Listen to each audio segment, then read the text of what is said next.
بسم اللہ الرحمن الرحیم۔ مسلم شریف کی صحیح حدیث ہے، حضرت ام سلمہ رضی اللہ تعالی عنہ سے روایت ہے، آپ صلی اللہ علیہ وسلم نے ارشاد فرمایا کہ کسی مسلمان کو اگر کوئی مصیبت پہنچتی ہے، چھوٹی مصیبت ہو یا بڑی مصیبت ہو، اور وہ یہ دعا پڑھ لیتا ہے،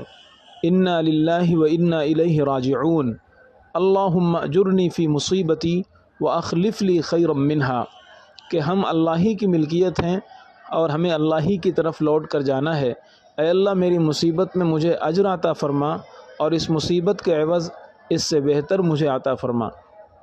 اگر کوئی بندہ یہ دعا پڑھ لیتا ہے، الا اخلف اللہ لہ خیرا منہا، اللہ تعالیٰ ضرور بالضرور اس مصیبت کے عوض اسے خیر اور بھلائی اور اس سے بہتر عطا فرماتے ہیں، دنیا میں یا آخرت میں۔ ام سلمہ رضی اللہ تعالی عنہ فرماتی ہیں کہ یہ حدیث میں نے نبی کریم صلی اللہ علیہ وسلم سے سن رکھی تھی۔ جب میرے شوہر ابو سلمہ کا انتقال ہوا تو دل میں آیا کہ یہ دعا پڑھوں، اور جیسے ہی میں نے پڑھنے کا ارادہ کیا، فوراً ایک خیال دل میں آیا کہ ای المسلمین خیر من ابی سلمہ،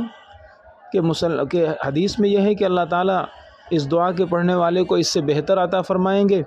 تو ابو سلمہ سے بہتر مسلمانوں میں میرے لیے کون ہوگا؟ یہ نبی کے صحابی تھے، اولین مہاجرین میں سے تھے،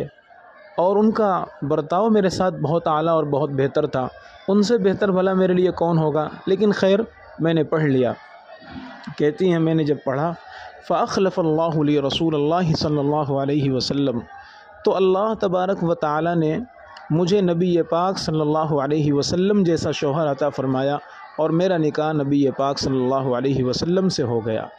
تو یہ اس دعا کی برکت ہے،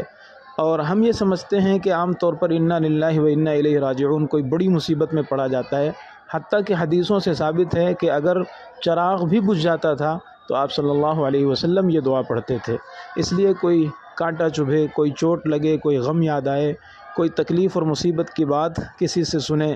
تو ہلکی پھلکی چھوٹی بڑی کوئی بھی مصیبت ہو تو یہ دعا پڑھنے کا اہتمام کرنا چاہیے۔ اس سے دنیا یا آخرت میں اللہ تبارک و تعالی اجر بھی عطا فرمائیں گے اور مصیبت کا بہتر بدلہ بھی عطا فرمائیں گے۔